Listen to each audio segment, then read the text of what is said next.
107.5 The Diamond, your home for hip-hop and R&B. 107.5 The Diamond, your home for hip-hop and R&B in the 570. This is DJ AR. We here in the building. We got a special guest.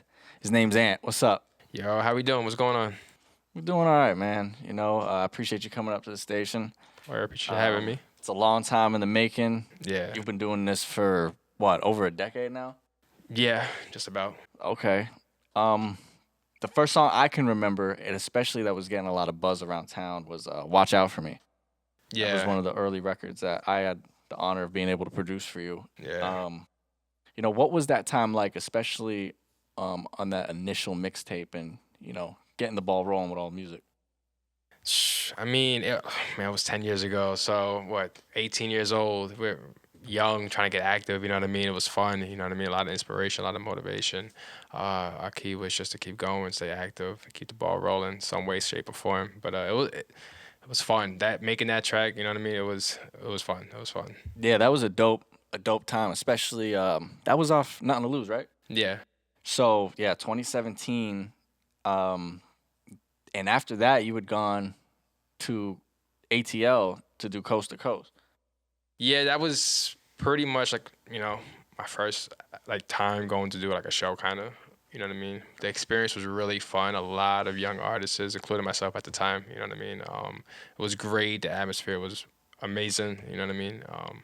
It was a good time. It was definitely a good time. I've been thinking about doing it again at some point, you know what I mean? Especially go back to Atlanta and see how things are going. So your first show was in Atlanta. Yeah. How was that? You know, you have to travel, you have to book hotels. What was that experience like? And I mean, for being your first show, I'm sure it was partially overwhelming. It was. I'd never been on stage. I've never got on stage and performed my own music like that, especially around I'm used to being home. So if I was home, it was probably different, especially being my first time, but I was out further. So, but it was knowing how everyone was supportive over there made it made it a lot more comfortable. Word. Yeah, and especially being able to do that for your first gig it just shows you're made for this, because that's not easy. Trust me. I mean, I've done shows where you have to travel all over the country, and it's a lot. Yeah. So just to see that, and especially early on, is super dope. So I guess rolling off of that question with the early stuff, what would have been some of your earliest inspirations with music? My supporters, you know what I mean? Family, friends, other role models looking up to, you know what I mean? Just, keep going, keep chasing it. You know, it's one thing I want is just to want it. And that's it. Okay. So who were some of the artists you listened to? Ooh, at the time, definitely T.I. You know what I mean? T.I. was a big key. They was drop a lot of hits decently. Big Sean, J. Cole, K-Dot. A lot of decent artists. A lot of goats, a lot of legends you just named right there. Yeah, bro. Yeah, I mean, I could definitely hear some of that influence in your music. You know, the style that you do, it's versatile, but you stick to your lane, and you're very good at it. Yeah, I could take keys and factors from other artists, you know what I mean, learn from them how they flow and, how they put their syllables and verses. But, I always try to keep it myself, you know what I mean? Yeah, you're definitely the one thing I'll say that I think you excel at, and you excel at a lot, but your melodies are top notch. Appreciate it. The hook you. King, as Thank I you. would say. Thank you. So we're going to get back to the music real quick. 107.5 The Diamond. Yeah, we back. 107.5 The Diamond. We still got Ant in the building. Yes, sir. So we were talking about your early days in music, your early influences. Who are some of the people that you like to collaborate the most with? So there's a few. So you got my boy Matt, go by Oxy. Cells, I did a couple collabs with them, a couple features on their tracks. King Fatai, you'll hear about him. A couple people, you know what I mean? And there's a couple people I still want to collab with. So, I mean, it's all a matter of time, though. Okay. So a lot of them, all those names I know, so mostly rappers you collaborate with for the most part. Yeah. Is there anything outside of rap or artists, you would want to do, maybe dive into some pop or anything of that nature one day? Pop, yeah. I mean, The Weeknd, you know what I mean? That's a lot of The Weeknd. He's cool. Okay. You know what I mean? Okay. Bruno Mars. So I like pop music. Yeah. No, it's Dive into that style a couple Bruno. times. Bruno's the man. Yeah. One artist I did notice that you had collaborated with is Cool G Rap. How'd that come about? No idea. It was just random moment, honestly. So I got a call from this one artist named Life 3 times. He hit me up saying he got Cool G Rap to do a verse, and he wanted me to get on it too. So, I mean, you hear the word Cool G Rap, you hear the name. Sorry, you hear the name Cool G Rap. You know, you get excited. You know, Right. but like, I mean, like, far as how we got the verse, I don't know. So you're it's not your song. I noticed you are a feature on it, so it was just Yeah, it reached out to you. Okay. Now that's dope because I mean that's a legend. That's a legend right there. That's your rapper's favorite rapper. You know what I mean? Your favorite rapper's favorite rapper. So Right. that's just I wanted to bring it up because I think that's really cool. You know, one thing I did notice on your pages as well was YTS. What is YTS? What is that? YTS. We were, a couple of us, growing up, there was a few of us actually. Well, we started a little group, YTS, and we tried to build and work from there. Some stayed, some went. You know what I mean? But it was a young crew. It was a young crew. We were all together at a young age, trying to figure out what we wanted to do, how we were gonna accomplish stuff. Word. Yeah, I mean, YTS, Young Trendsetters. Young I was trendsetters, a part of yeah. that. Young trendsetters, you were obviously. That those days were something different because I think rap in particular, you don't get a lot of ASAP Mobs or Odd Futures anymore. You just Nah. don't really get them, and when you can have a group like that now, I mean, I guess there's a lot of different people, personalities, egos. It's hard for groups to last, Right. especially in rap. Yeah. But there is something just Unfortunately. iconic about them. Yeah. You know what I mean? Everyone, you notice in each group, everyone has their unique style and ways. You know what Yeah. I mean?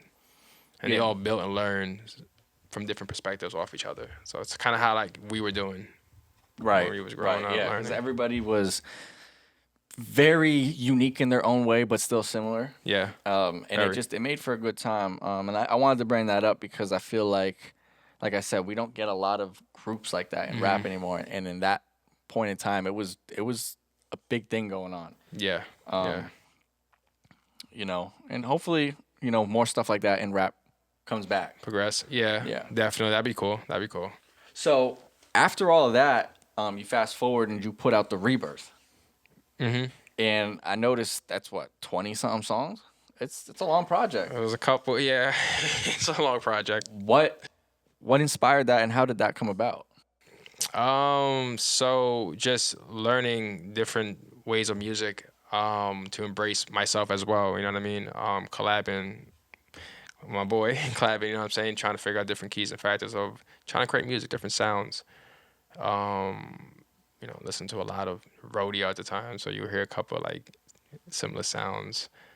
But yeah, it was a journey on that time. So I mean, to make that the different, if you listen to the first album, then go to the second, you can hear a complete difference. So it's like, okay, so I was open up to do different things and try different sounds. Okay, yeah, that sound on Rebirth, it has a lot of different moods, but some of them are so dark, they're so grimy.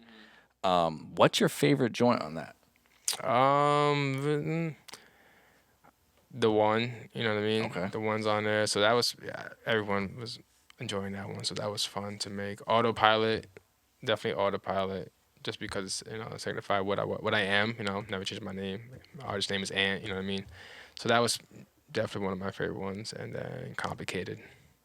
Complicated, yeah, that joint right there. We played it a lot up here.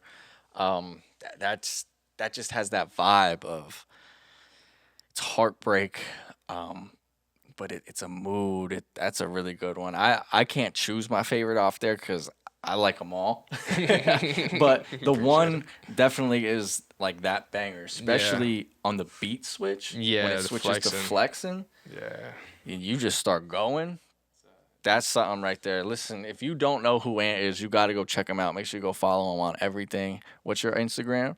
Ant the Official. Ant the Official. Don't want to miss out. He's been doing this for a long time. We're going to get to a quick commercial break, and we'll be right back here.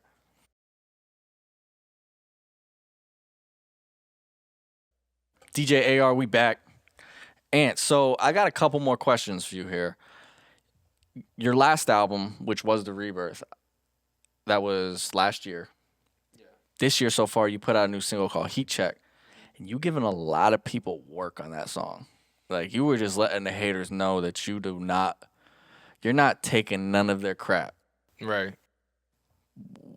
What made that energy come out? At some point, you just gotta let it be known. You know what I mean? It's about time. You just let that fire expose a lot of people and how they feel about you. Same time, I really don't listen to a lot of people, but when you hear things, at some point, you just enough's enough. You know what I mean? So you got the skill, you got the talent, just do it. Yeah. I mean, you got a lot of bars on that song. It's straight. There's no hook. You letting it go from the jump. They say I sound like an R&B singer. Yeah. I mean, I don't know who said that, but it's a little crazy. Yeah. So I got to actually see you perform that at NEPA Scene's open mics at the V Spot every Tuesday.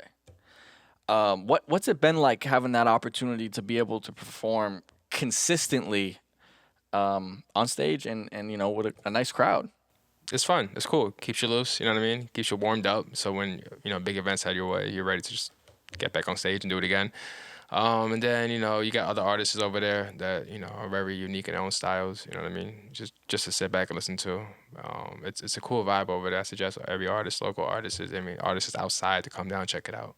Definitely. It's cool. It's a cool place. Definitely, yeah. Shout out Rich. Shout out NEPA Scene. Yeah, open mics every Tuesday at the V Spot. It is open format, so any genre, any type of artist, you can go there. Even comedians, poets, you don't have to specifically do music.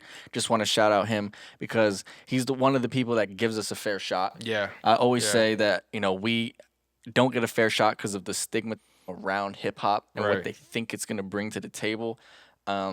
But what they don't talk about is how it's the number one genre in the United States. Yep. They don't want to bring that up, but they want to bring up everything else around that it's the biggest thing in music. Yeah. But apparently it's the biggest problem as well. So, I could sit here and start yapping about that, but that's for another day. You got any new music coming out? In the works, definitely. Mixtape, EP, album? Maybe a mixtape, possibly an EP. Okay. Not so much an album. Not yet. Not I yet. Give the world an album yet. You know what I mean? Yeah, I'm big on singles right now. Singles, EPs, especially with how people's attention spans are. You give them something, they get to digest it, you come back. But I think, and just hip-hop in general, because I think other albums and our other genres, let me say, do it well with albums, with country and stuff, pop. Rap, you don't get many classic albums anymore. No. Maybe that's just me seeing that, but even if we go back to the 2010s, you had all of these classic albums: Good Kid, Mad City, Take Care, Long Live ASAP. These albums that just were well put together. Mm-hmm. And I really hope that starts to come back because people are very single focused. Yeah. Though it is dope, that album's what makes an artist. Yeah, it does. It do. Yeah, very much. So I hope to hear another album from not just you, but all artists.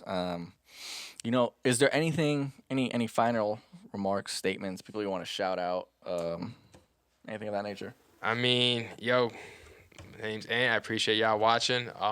Find me on all platforms. I got something new coming. I'm working on some new stuff. Shout out to all my supporters, all the fans, all the viewers, local artists. Just keep it going, keep it pushing. You know what I mean? Look forward to keep doing this stuff, Once again, thank you, Ant, for coming up. My guy, you've been doing this for a long time. You've been putting in work. You deserve the recognition. You deserve everything that's coming your way. It's been an incredible journey, and I can't wait to see where the rest of it goes. Appreciate you having me. Thank you. One more thing before we go.